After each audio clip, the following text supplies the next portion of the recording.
At IHM VCU, we've always been here for you. You are and always will be our top priority. We care about your financial health, and we are here. IHM VCU is a proud supporter of WQPT. Public Affairs programming on WQPT is brought to you by the Singh Group at Merrill, serving the wealth management needs of clients in the region for over 35 years. Iowa lawmakers getting ready for the 2025 session. How will your money be spent? And getting ready for a murder mystery that you'll laugh at in the cities.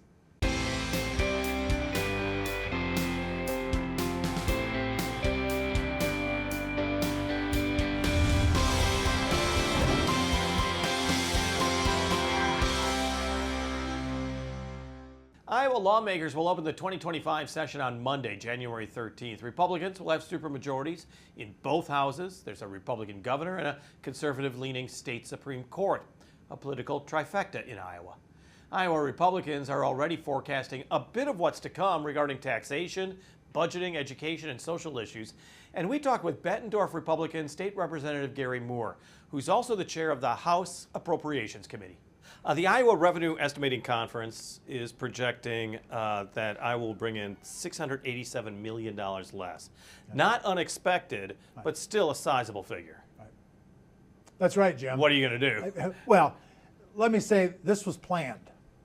For too many years, we have taken too much money out of the taxpayers' pockets for taxes in Iowa, which is why we started to lower income taxes in the state of Iowa. That's why we did away with retirement income taxes for senior citizens. Let me put it this way to you. This coming year, we will end the year with a $2.2 billion surplus. We have another billion in the bank in savings accounts, which we're required by law to have. We have an additional $3.7 billion in a taxpayer relief fund. So we have between $6 and $7 billion in the bank, which is why we decided that's too much money to have, which is why we decided to start to lower taxes. So some people are jumping out of windows saying, we're going to spend maybe $200 million more than what we take in next year. Do you know how many years we can fund an annual budget of taking in $200 million less than what we spend? When you have $6 to $7 billion in the bank, we can go 30 to 35 years at that rate. If we increase spending and spend $500 million more than what we take in, we can fund the government for 12 years. The point is, we have too much money in the bank, and we need to get it back to Iowans. And there's several ways you can do it. You can spend more on programs, you can give it back to the taxpayers, and we've chosen to do a little bit of both. Our budget goes up a little bit every year, but with those numbers, and the reason I mention it to you that way, we can continue to overspend $200 million a year and have enough money to fund that government for the next 30 or 35 years. Well, and as you pointed out, I mean, the income tax drops to 3.8% January 1st. Right. It did already. And the governor has made it clear that she would like to see 0%. I mean, do you still see that is what you're aiming for? Well, and the 3.8% is sooner than originally proposed. Yeah, we sped up a little bit.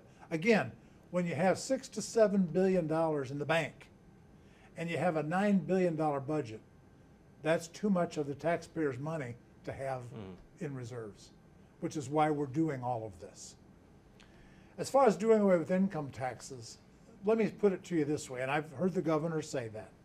We have three main sources of income in Iowa. Personal income tax, that generates about 40% of our revenue. Sales tax, that generates about 40% of our revenue. And corporate taxes, which represents about 20% of our revenue. If you do away with that personal income tax, and that's 40% of your revenue, and we have a $9 billion budget, that does away with roughly $3.6 billion, 40% of $9 billion, of revenue. I don't think we're in a position to do that at this point. So I think we're going to continue to have that as a goal, as the governor's mentioned, to ultimately do away with state income taxes. But at this point, we're not able to do that overnight because we'd have to raise sales taxes or we'd have to raise corporate taxes to balance the budget. Well, and we're seeing corporate taxes being reduced as well in Iowa, right. which was a major effort to keep, retain, and lure new industry here. That's exactly right. Do you That's think exactly that right. is working so far? I think it's a little too soon to know. All right. I think it will, absolutely. Just like I sponsored the bill to do away with the income taxes for retirees. Having lived here over 40 years, too many of my wife Jane and my friends came here as we did in the 80s, raised their families, built whatever wealth they had, and retired and moved to Florida, or moved to Illinois, or moved to Texas, where they don't have state income Right. taxes. For That was retirees. for retirees. That was the impetus for me. We're losing too many Iowans and their wealth once they retire. But Jim, the surprising thing to me is the number of calls I received from people, and this I didn't expect. People called and said, Gary, my wife and I grew up in Iowa. We grew up on small farms. We left Iowa and built our career, raised our families, and thought we were going to have to stay like in Illinois because there's no tax on retirement income. But now that you've done away with retirement income taxes for retirees, we're moving back to Iowa to retire. And I'll bet I've had 50 calls. So that was a pleasant surprise. Democrats, though, do point out when it comes to, like you said, tax and spend, is that when it comes to living in Iowa, the way the policies of the Reynolds administrations have worked is that there's a big pay disparity. There's a huge disparity in salaries. Young people don't like the political climate, and they're leaving anyhow. There's cuts in education, in higher education, which young people want, and that doesn't foster well for the future of Iowa. What do you say to that, about those concerns about the reinvestment part? First of all, there have been no cuts in higher education or education. We've increased, we spend about $1 billion of our state budget on higher education. It has gone up every year. It's important. I was in higher ed as administrator. That is important to me to continue to fund education. We increased our budget 4% last year. So there have been no cuts since Republicans have been in control of the legislature of the state budget. We increase it every year. As far as salaries, I don't think that's changed in the last number of years. People have always moved in and out of Iowa for a variety of reasons. Some people move out because of salaries. Some people move in because of family. That hasn't changed. I don't believe the fact that the legislation that we've passed, hopefully over time, will bring more people into this state if taxes are lower, if they can retire here with no income tax. It's designed to attract more people over the long term, and I think that's exactly what it'll do. You bringing up education, the House is creating a new committee for higher education. Right. What do you hope is the goal of that? Well, I would hope the goal of it will be to increase access to higher education. I don't really know. I'm not on that committee. Right. I don't really know if they have issues that they want to discuss. I'll be watching it as well. But my hope is that a major purpose of it is to increase access for Iowans to higher education opportunities throughout the state, no matter where you live. Because the new chairman, correct me if I'm wrong, is also one of the leading advocates to dismantling DEI, the diversity, equity, and inclusion programs that Iowa lawmakers have already started to do. Does that worry you? I mean, like you said, you were very active, community college, you're very active in secondary education. Yeah. Does it bother me that they did away with the DEI? Let's start with that, or then Yeah. it will continue to Yeah. be diminished even more. Well, I support the DEI in concept. What I don't support is the millions of dollars that higher education institutions are spending on those issues. I would rather see those millions of dollars go to student scholarships, invest in new programs. We still have a workforce shortage in this state. And I am, among many others, want to spend more and more of our tax money to fill those jobs, train more people in nursing, healthcare industries, teachers. That's where I want to see more of an emphasis. And I think that might be one of the emphasis the new higher ed committee is going to look into. But we talked to a Quad City DEI facilitator who says that DEI is so critically important to that, is to make sure that minorities and underrepresented sections of our population do get those opportunities. Well, and I guess I would assume somebody who's working in that area would probably say that, Jim. I think it can be accomplished without spending millions of dollars of tax money, particularly at our region institutions. And so I support the effort to rein that back in. And the directive was to redirect that money to student scholarships and workforce training programs. The other, once again, critics, and we don't know what the Committee on Higher Education is going to do, Right. but there's also a fear that it's going to turn a Republican state will become more like Florida, where they're really going after how children are taught, or that these liberal institutions are too liberal. Yeah. And that's what's going to happen to Iowa, Iowa State, and Northern Iowa University. Well, I would caution your listeners. I get a lot of calls. In the legislative process, in democracy, we have 100 members of the Iowa House, 50 members of the Senate. Every one of those members, including me, can introduce legislation. And people are always calling me scared to death when they hear that so-and-so introduced a bill to do thus and so. Well, don't jump out any six-story windows. They might be introducing that for a variety of reasons, and it may not go anywhere. So I understand people's concerns. But let's watch the committee, let's see what it does. Because at this point, I don't think there's any preconceived plan other than more emphasis on higher education. And again, I hope they spend more time on access, creating new workforce programs. We've got to get more people trained for the jobs that we have in Iowa that currently are going unfilled. K through 12, you're one of the few Republicans who voted against the school voucher, the investment program. Right.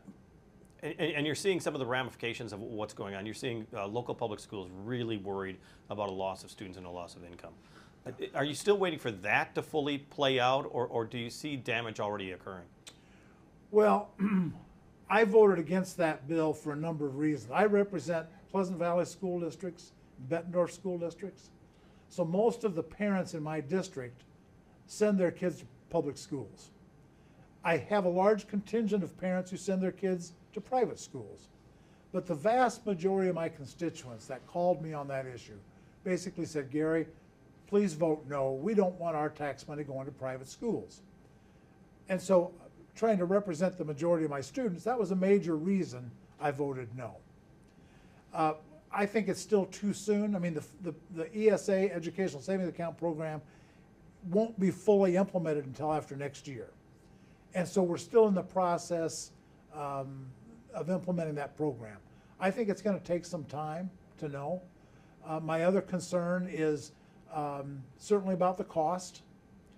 We didn't redirect those dollars. It's just a new cost. Being appropriations chairman, I'm concerned about money and spending money. And being a conservative Republican, I'm concerned about adding new expenses to the state tax rolls. And in this program, we added $300 to $400 million a year in cost. And we're adding all those new expenses to the state budget, which kind of goes against my grain. And it's passed. As I've said to leadership, I fought against it. I voted no. I lost. My job as appropriations chair now is to incorporate those costs into the budget, and we will do exactly that. Talk about cell phones for a moment too, as long as we're talking about schools. You know that the governor is supposed to make an announcement during her condition of the state talking for school districts K through 12 to do a greater ban on cell phones. Also legislation once again for hands-free operation of motor vehicles, which just doesn't seem to be able to pass in the Iowa legislature. What do you see for both of those issues? Well, I support both of those issues, Jim. I think there'll be, the cell phone issue seems to have a lot of support in our caucus in the House, Republican caucus. The school cell phone? Yeah, the school cell phone. Okay, I'm sorry, thank you. I'm sorry. And so I think you'll see some movement on that. Tomorrow I go to Des Moines. Our Republican caucus in the House is meeting, and we're going to discuss our legislative agenda, and I'm sure that will be one of the issues. So I think probably both of those issues will get a fair hearing this legislative session, and there seems to be a lot of support for both. What's your big priority for 2025, you yourself? Well, as I've said to Speaker Grassley, it's left up to me. Let's put together a conservative state budget, pass it, and go home. Again, as appropriations chair, most of my time there is spent on the Sure. budget, watching revenue, watching expenses, seeing where do we need to redirect dollars to get the best bang for the buck. That's where most of my time. This will be the 7th year he's appointed me appropriations chairman. So I enjoy that job. I like to watch taxpayer money, like to be conservative with it. And so that's what most of my time is going to be spent on. I have some issues from my constituents that have individual issues that affect their lives. I'll be working on those as well. And I turned 73 yesterday. So, Happy birthday. Well, thank you.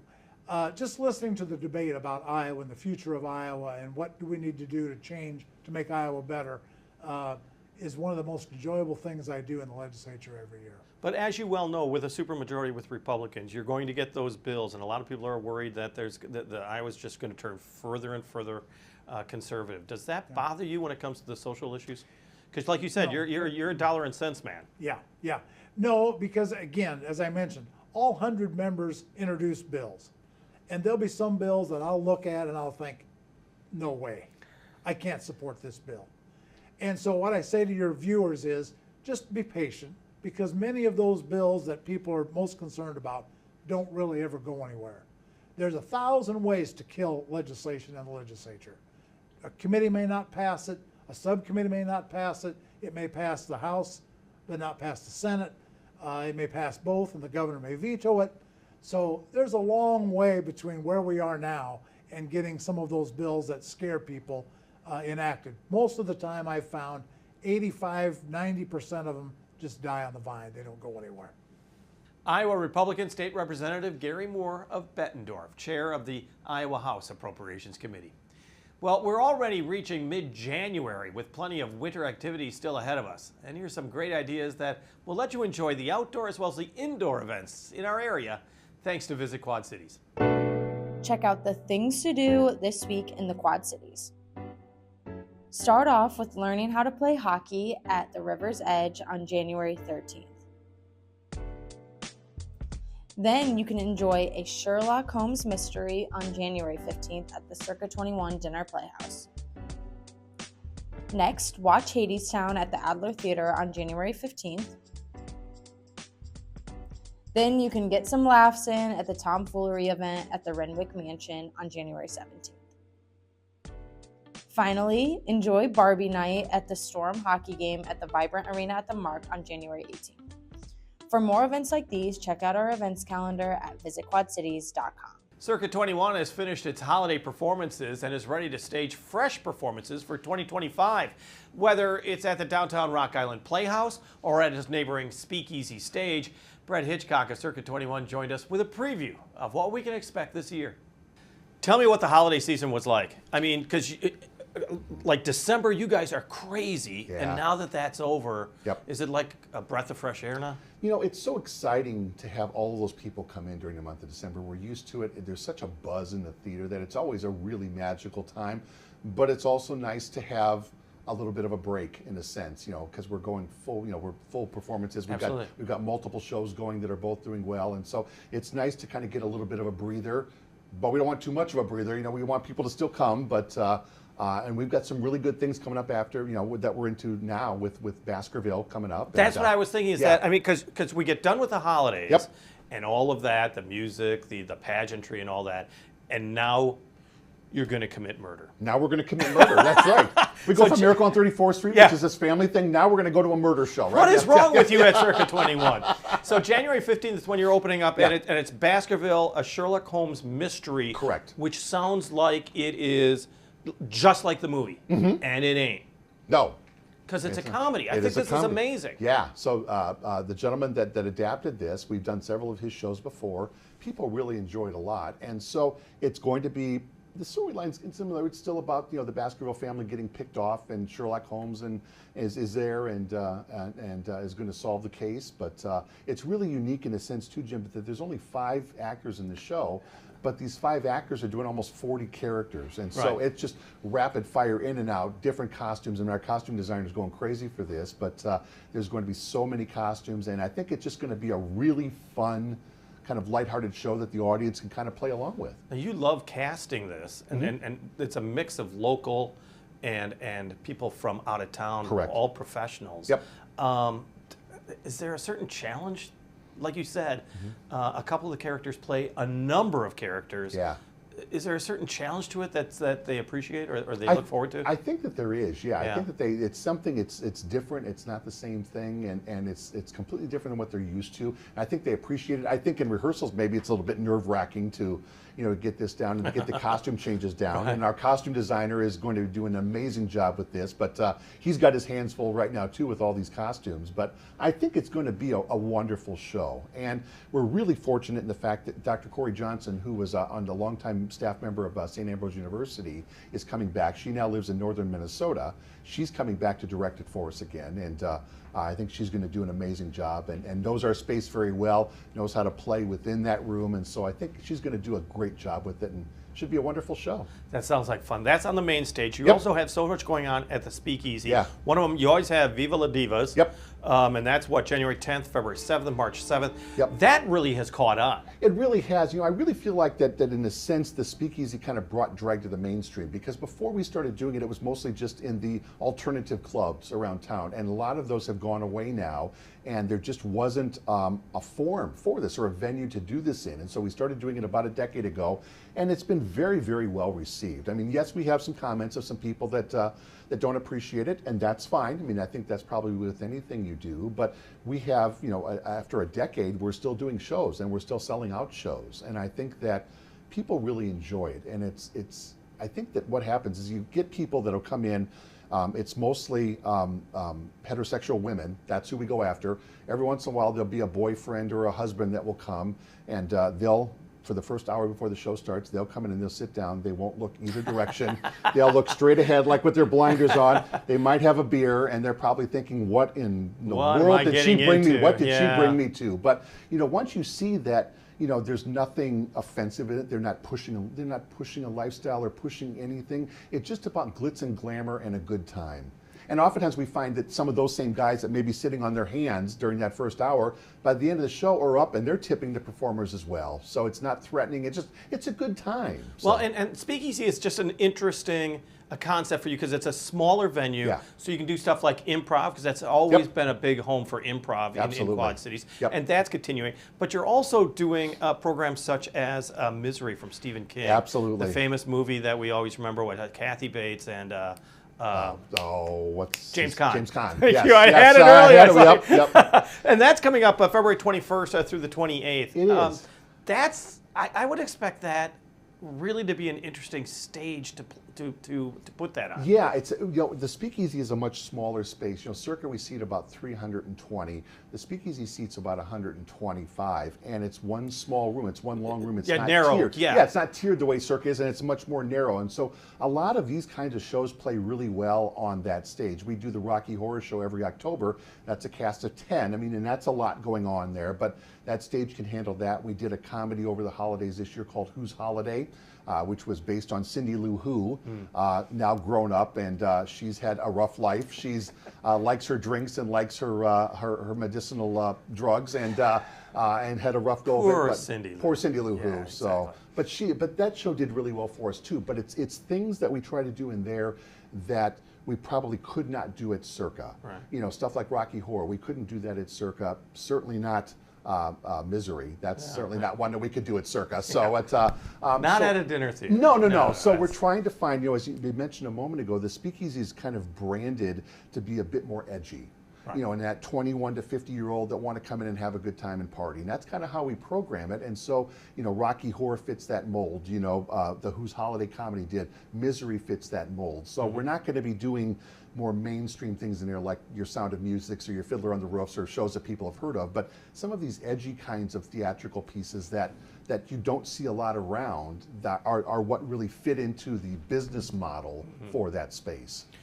You're also known for music. Heartbreak Hotel. Yep. 40 songs. Oh, yeah. So there's something from that catalog you're going to love. Everybody, That's yep. coming up March through May. It is, and that was originally called Elvis, which was a huge hit on Broadway. And then the Elvis's family got involved and decided they didn't want it to be called Elvis, and so Right. the name was changed to Heartbreak Hotel. But it's still a the same wonderful program. show. Yeah, still a wonderful show. Yeah, we're really looking forward to that. We have this performer that we just hired to do Elvis. Has performed all over the country. Just an amazing performer on stage. Have you had him So- here before? We have not. He has not Okay, been because here you've before. also had Elvis. We've had some Elvis tribute acts coming in, That's like it, thank you. one-nighters and Yeah. a few shows over the years. Not for a while now that we're just strictly an all Elvis show. The last one we did was probably $1 Million Quartet, but again, that wasn't just Elvis. That was Elvis and Johnny Cash and Carl Perkins and That's amazing. Jerry Lee Yeah. Lewis. Yeah, so I mean, it wasn't just an all Elvis show. So this is the first one we've been doing in a while that's just Elvis. But I think, you know, our advance on it is really good. And again, if you like that music, you're going to love the show. Yeah, So, absolutely. Yeah. I want to get the kids musical in. Yep. How I Became a Pirate, children's musical, March 25th through April 19th. Yep. When you go to Circa, there's a certain audience, but when the kids are there, Yeah. it's just totally different. Absolutely. And so much energy. Yeah, it really is. And this will be about the third or fourth time that we've done this show. And we were lucky the first time we did it is when the Pirates of the Caribbean movies, the Disney project, were still coming out. Yeah. And so we were able to tie into that when there was all of this buzz about pirates. And so it's done really well for us. And we haven't done it now for a few years, but we thought we would bring it back again. It's been a real favorite for people. We've had people that have come back and seen it every time we've done it. And it's a really cute show. It's only an hour long, as most of our kid shows are. So for the evening shows, we don't allow kids under the age of 4, and just because of the length of time. But these kid shows are about an hour. So you're in and out really quickly. There's no meal, no bar service. So it's a very simple thing. And so if you have younger kids or kids with attention span problems, I mean, Right. this is the perfect thing for that. So they don't have to sit so long or, you know, get rambunctious after 2 or 3 hours and want to go walk around or want mom and dad to take them out and go do something in the lobby instead of sitting watching this show. So So you're all set for 2025. we're all set. Yeah. Just open the doors and let people in. That's the goal. Let's hope, right? Yeah. The masses will come in. So Our thanks to Brett Hitchcock of Circa 21. On the air, on the radio, on the web, on your mobile device, and streaming on your computer. Thanks for taking some time to join us as we talk about the issues on the cities.